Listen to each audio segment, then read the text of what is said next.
Hello, Mambabarang and friends. Welcome to 11th Witch.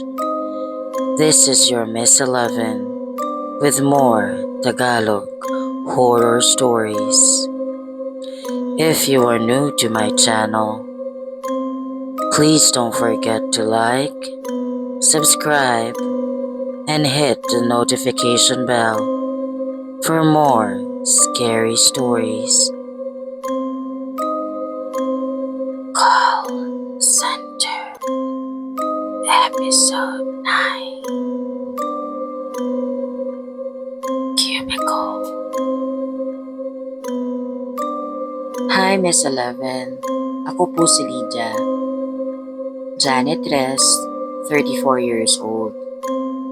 Kasalukuyan po akong nagtatrabaho para sa isang building dito sa Northgate, Muntinlupa. May maikli lang po akong kwento na gusto ko sanang ibahagi sa iyo at sa mga listeners mo. Salamat po sa pagbasa ng kwento ko. 7 taon na po akong nagtatrabaho bilang night shift janitress dito sa isang building sa Northgate. Di ko na po sasabihin ang pangalan ng building. Ang mga umuupa po dito sa building na pinapasukan ko ay mga BPO companies. Kaya maraming klase ng mga tao ang nakakasalamuhan namin dito. Kadalasan po akong naka-assign sa ground floor lobby. 3 po kaming nakatoka sa pagsasaayos nito. At dahil nga po ang pasok ng mga empleyado dito ay mas madami tuwing gabi, kailangan po ay paulit-ulit naming iniikot ang mga area namin para masigurado na malinis ito palagi. Ang area ko ay may isang CR sa bandang likod ng building. Hindi naman po ito masyadong nagagamit kasi nga medyo malayo sa lobby na kadalasang dinadaanan ng mga empleyado. Pero noong panahon ng pandemic ay merong empleyado na medyo napansin ko ay madalas na doon na nagsi-CR. Pangalan niya ay Camille. Isang napakagandang babae, puti, mahaba ang buhok at balingkinita ng katawan. Dahil nga sanay ako na paminsan-minsan lang ang may gumagamit ng CR na yon, ay kapansin-pansin sa akin nung nagsimula siyang mapadalas dito. Ang likod ng CR na ito ay isang maliit na espasyo na parking space para sa mga delivery vans na pumapasok sa building para mag-deliver ng kung ano-ano, mga para sa kumpanya tulad ng pagkain, office supplies, or furnitures. Basta, Miss 11, patay na area ang area ko na ito. Paggabi, halos ako at anino ko lang ang nakikita dito. Ilang buwan din po na ganon ang nagiging gawain ni Camille. Paminsan kapag lunch break niya ay dito din siya naglalagi. Hanggang isang araw ay napansin ko na di na lang siya ang pumupunta rito. Meron na din siyang nakasama, isang lalaki na pamilyar din naman sa akin dahil naaalala ko na ito ay dito rin sa building nagtatrabaho. Ang tingin ko noon ay magnobyo ang dalawa. Makikita mo naman yan sa kanilang galaw. Nagtagalang ganitong setup nila, Miss 11. Madalas ko silang nakikitang magkasama sa liblib na bahagi ng building. Di ko na po yun pinansin kasi di naman yun parte ng trabaho ko. At tsaka sa opinion ko ay wala naman silang ginagawang mali. Isang gabi ay napansin ko na dumating si Camille at pumasok sa CR ng umiiyak. Sa totoo lang ay naririnig ko ang pag-iyak nito hanggang sa labas ng CR. Pero Di ko naman po inimik. Pinabayaan ko po siya sa loob habang naiyak. Lumabas siya at nang nakita niya ako ay napangiti lamang ito ng pilit sa akin at bumalik na sa kanyang trabaho. Kinabukasan ng gabi ay ganito ulit ang nangyari. Tumagal ito ng halos 2 linggo. Naisip ko noon na baka ito umiiyak ay dahil sa kanyang nobyo na actually simula noon ay di ko na nakitang bumalik sa building. Pagkatapos ng 2 linggo ay napansin ko na lamang na di na bumalik sa CR sa ground si Camille. Itong panahon po na ito, Miss 11, ay nagka-COVID po ako. Kaya matagal akong di nakapasok. Pasalamat ko na lang sa aking mga employers na kahit nawala ako ng lagpas 2 buwan, ay pinayagan pa din nila akong bumalik sa trabaho.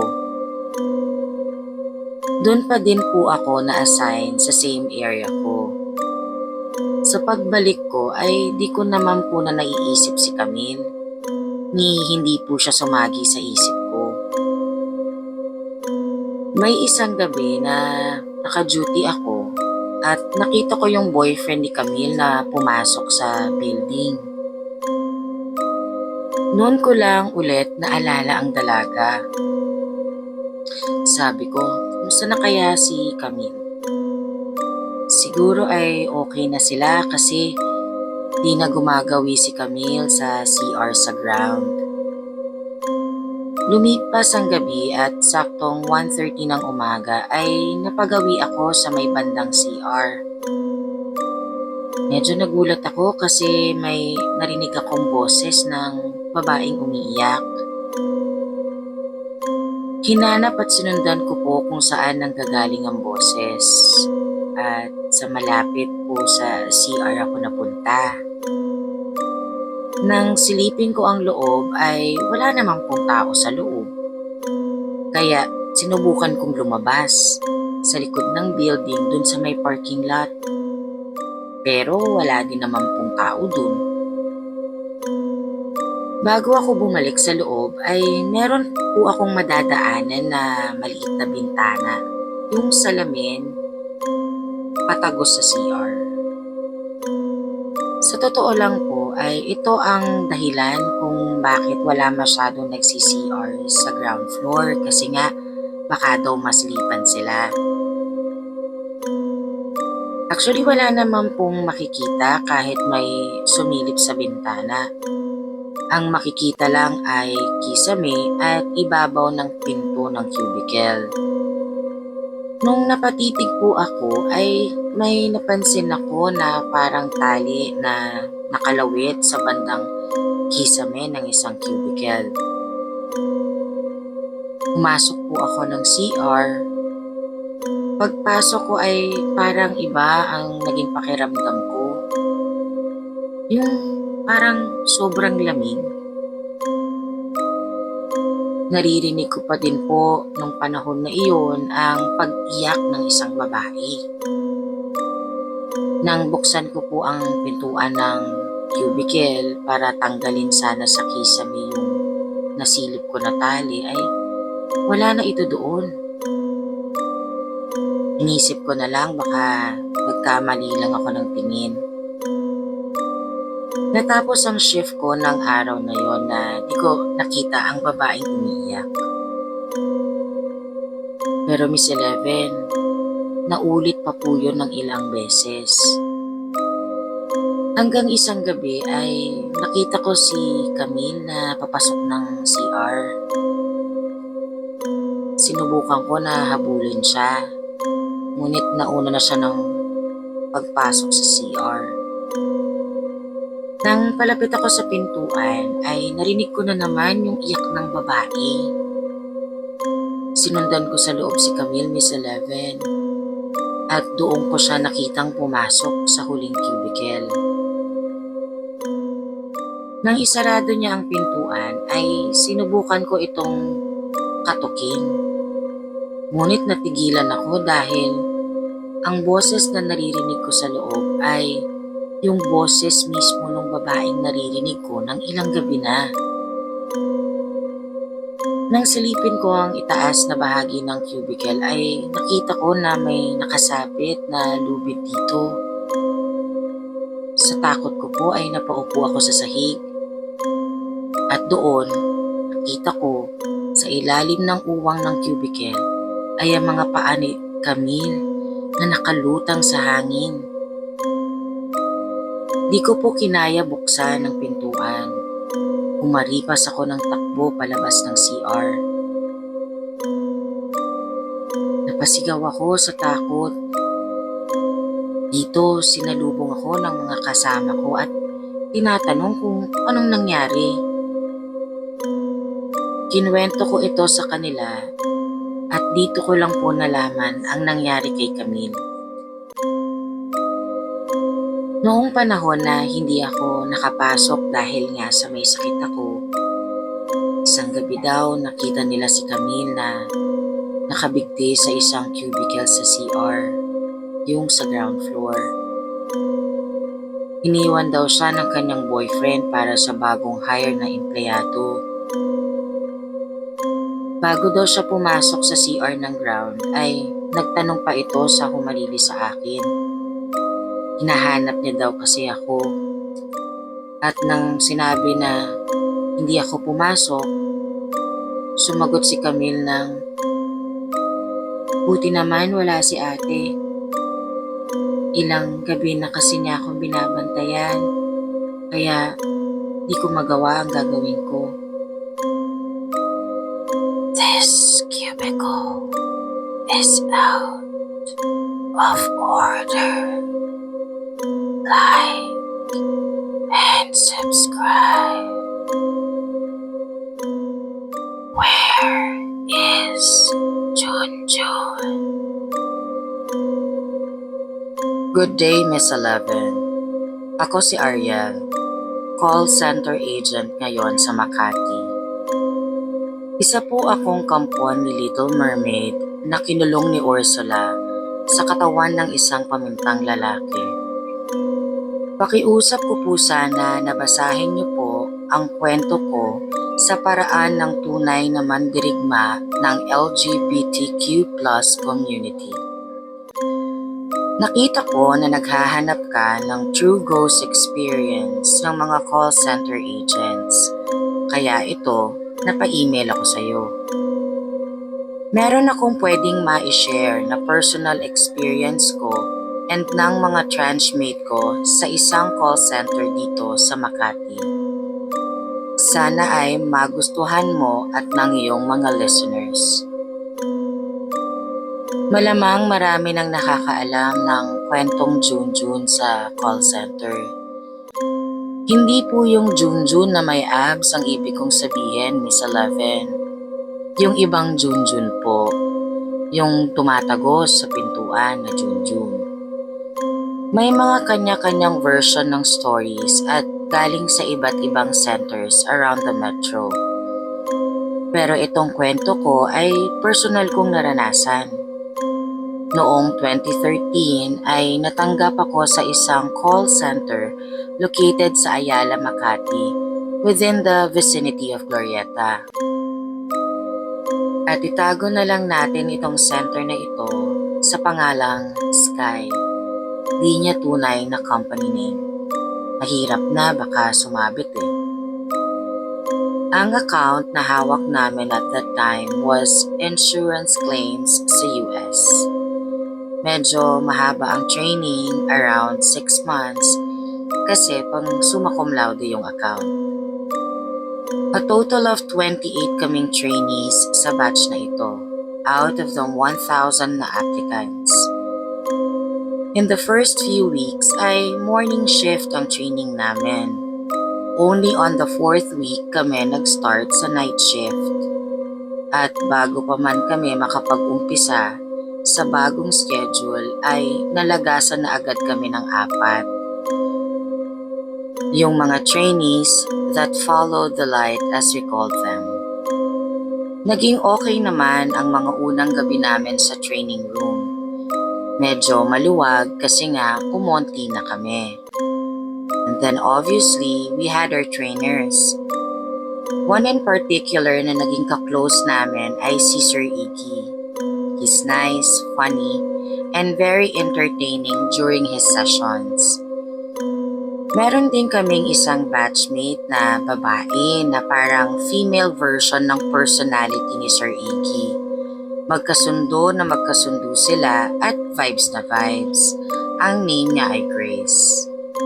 Sa ilang linggo na nag-training kami ay you would expect na pabawas kami ng pabawas kasi pahirap ng pahirap ang aming mga qualifiers. Nung una, akala ko ay kaya naging matamlay si Grace is because nape-pressure siya sa mga last few weeks ng aming training. Masayahin kasi si Grace, no dull moment, kaya nagtataka kami kung bakit for the past few nights ay medyo tahimik ito. At dahil nature namin ang maging pakialamera ay kinausap namin si Trainer Iggy about this. Kasi gusto namin si Grace, gusto namin na kasama siya sa graduation to greener pasture. Ayaw namin siyang maipabilang sa those who followed the light. One Saturday night ay napagkasunduan namin na lumabas to celebrate as a team dahil walang naligwak sa last week exam namin. Nung una ay di namin makonvince itong si Grace na sumama. Pero napilit din siya ni Sir Iggy by threatening her with a termination. Charot lang ti. Nung gabi na yon ay nakapag-usap ng masinsinan si Iggy at Grace. Pero sila lang ang nag-usap.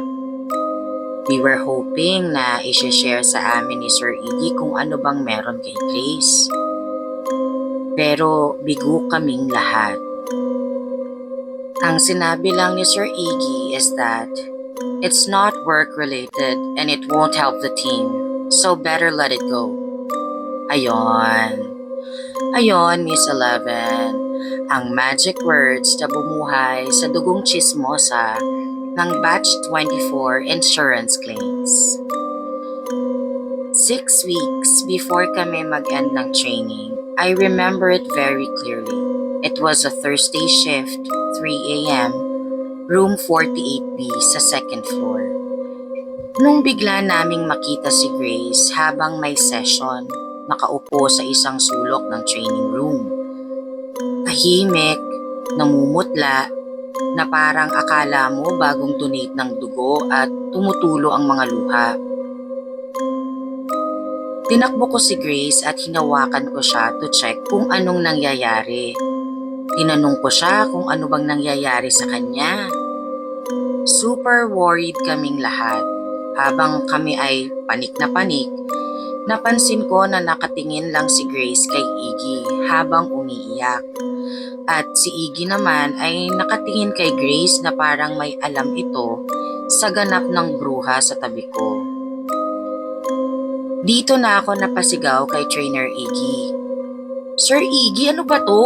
Ano bang nangyayari?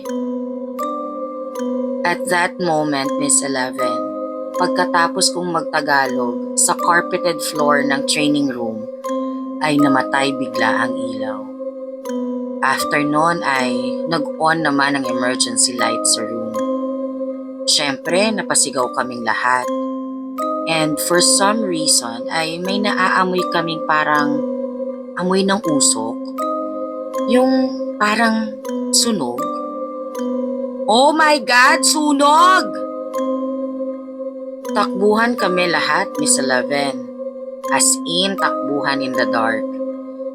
Pero nagulat kaming lahat kasi pagbukas namin ng door ng training room ay normal ang lahat sa labas nito.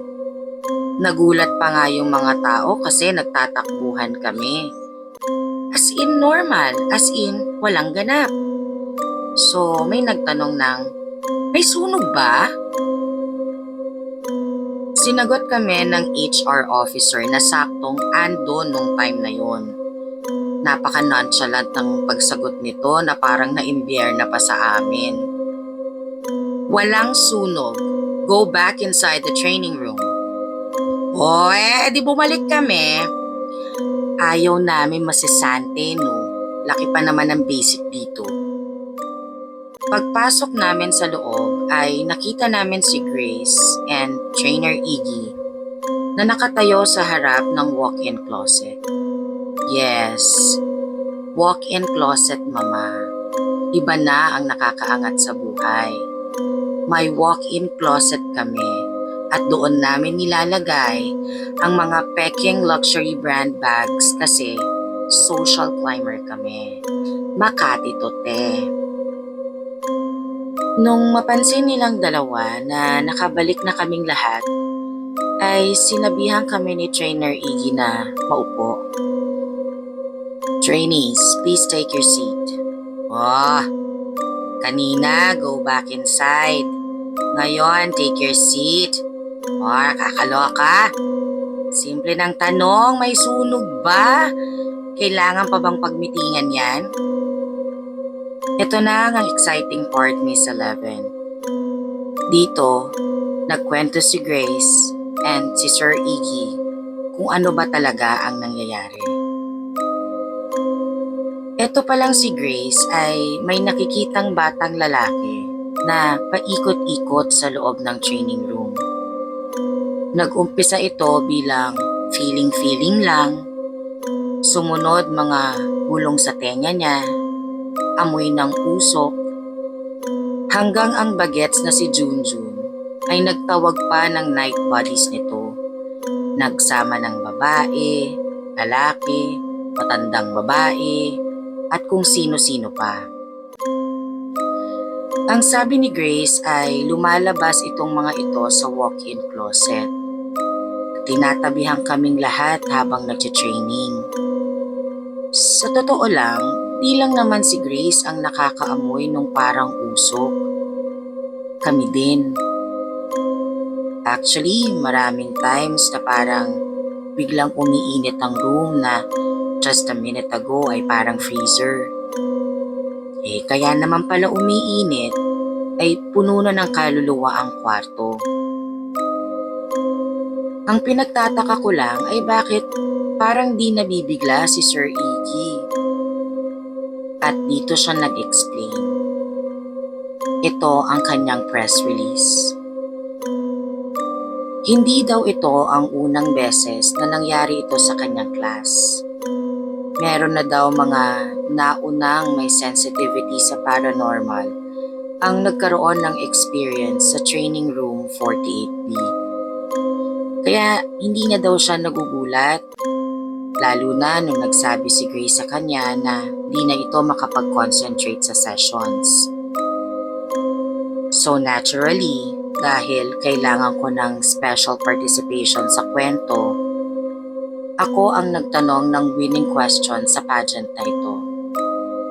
So Sir Iggy, bakit nga may nyulto sa Sky Training Room 48B? Ito ang sagot ni Sir Iggy, Miss 11. Thank you for that wonderful question. You know, kids, this used to be Glorieta 2. Ang Sky second floor Training Room 48B ay ang exact location ng Luke Yun Noodles House na sumabog noong 2007 due to a gas leak. It took 11 bodies with it, but the souls never left. And what Grace and I are constantly seeing are the souls of those who died and refuses to leave the room. I want to talk to your supervisor. Like and subscribe. Absent na naman si Joseph. Kamusta po, Miss 11? Ako po si Robert, isang call center operations manager. Sumulat po ako sa inyo para mag-share ng isang scary call center story na nangyari sa akin maraming taon na rin ang nakakaraan. Noong 2006 ay isa akong ahente sa isang call center sa bandang South. Isa ako sa mga naunang agent ng isang startup call center na ang account ay healthcare. Swerte ko naman at dahil sa isa ako sa mga nauna, ay mabilis din ang naging promotion ko bilang isang team lead. Halos lahat ng mga kasabayan ko ay na-promote din. At kalaunan ay halos hawak na naming lahat ang mga team sa floor. Sa call center, kapag nag-refer ka ng mga applicants at natanggap sila sa trabaho, ay nagbibigay ang company ng referral fees. At ginawa ko din ito, Miss 11. Sayang naman kasi yung 5,000 na per hire. Malaki din po yun nung panahon na yun. Isa sa mga naipasok ko ay si Joseph. Nakilala ko lang siya sa isang birthday party ng kababata ko. Sabi niya, naghahanap daw siya ng trabaho. Kaya naialok ko ang agent vacancy sa opisina. Natanggap naman si Joseph. Napasa niya ang training at nag-call sa floor. Tumagal din siya sa trabaho ng halos 2 taon. Pero bago ito umabot ng 2 years ay napansin ng TL nito na madalas nang nag-a-absent si Joseph. Ang sabi ay palagi daw itong may sakit, lagi daw masama ang pakiramdam, kaya di makapasok. Miss 11, di naman po siya wala kaming mga puso. Pero kasi sa call center ay sadsad ang rason for absences ang not feeling well na alibay. Yung makakapag-submit ng med-cert pero makikita mo sa FB nasa Palawan pala. Ang TL ni Joseph ay naging stricto na dito nung halos 3 beses na lang itong nakakapasok kada linggo. Nakaka-affect na din kasi ito sa standing ng kanilang team sa mga incentives na pwede sana nilang matanggap. Kaya nung minsan na nagpaalam ulit si Joseph na di siya papasok, ay di na pumayag ang kanyang TL. Nung gabi na yon, napilitan si Joseph na pumasok sa work. Habang nasa trabaho ay ramdam niya ang pagkainis ng kanyang mga teammates dahil sa dalas ng pag-absent nito. Marami din sa kanila ang hindi naniniwala sa sinasabi ni Joseph na laging masama ang kanyang pakiramdam because he's only 29 years old. Habang nasa shift ay nagpaalam si Joseph sa TL niya na kung pwede itong mag-log out para pumunta sa clinic. Sinabihan siya ng TL niya na, Joseph, pwede. Magla-lunch na 20 minutes na lang. Mamaya ka nang pumunta sa clinic. Sinunod ni Joseph ang sinabi ng TL niya. Kaso nung lunchtime ay sarado naman ang clinic dahil may tinakbo silang agent sa ER. Bumalik si Joseph sa kanyang station. Naabutan ko siya doon na nakaupo. Kinamusta ko ito at tinanong kung bakit hindi pa ito nagla-lunch. Sabi niya ay magpapahinga muna ito sa kanyang station habang naka 1 hour break siya. Nakita ko pa siyang tumungo sa kanyang mesa na parang pumesto para umidlip bago ako pumasok ng elevator. After ng lunch break at nagbalikan ng mga agents sa kanilang station, isang teammate ni Joseph ang sumita dito dahil hindi pa ito nagko-calls kahit tapos na ang lunch break nila. Nang di siya pansinin, ay tsaka niya tinawag ang TL nito. Galit siyang lumapit kay Joseph. Sinubukan niya itong gisingin. Pero Miss Eleven, di na po gumising si Joseph. Nang tignan siya ng company doctor ay dineclare itong no pulse. Ang sabi ay namatay ito dahil sa heart attack. Ilang buwan ang lumipas at parang nawala na sa isip ng mga tao ang nangyari sa kanya. Back to business kumbaga. Nung first death anniversary ni Joseph, nagsimula ang lahat. Lahat ng mga katatakutan na di na namin makakalimutan. May mga morning cleaning crew ang nagsabi na palagi silang may nakikitang agent na naiiwan sa floor at nagko-calls doon sa dating station ni Joseph. May mga calls ang mga teammates niya na minsan ay sisingitan niya ng kanyang sariling opening spills. Thank you for calling. This is Joseph. How may I help you? At sa kanyang TL naman, ay paulit-ulit itong nakakatanggap ng email. Yung mga copy ng med-search ni Joseph. Isang linggo, bago mag-resign ng TL niya, ay bigla na lamang may nag-print sa kanyang printer na nasa likuran niya. Kahit wala naman siyang piniprint. At dahil busy siya nung time na yon ay di niya na ito pinansin. Pero nararamdaman at naririnig niya na parang may kumuha nung papel na lumabas doon sa printer. Napakiramdaman niya na ang taong yon ay palapit sa kanya. Saglit na tumahimik ang paligid at mula sa kanyang likuran, may naglapag ng papel sa kanyang keyboard at nagsalita. TL, submit ko lang. Death certificate ko. Are you afraid of the dark, my dear?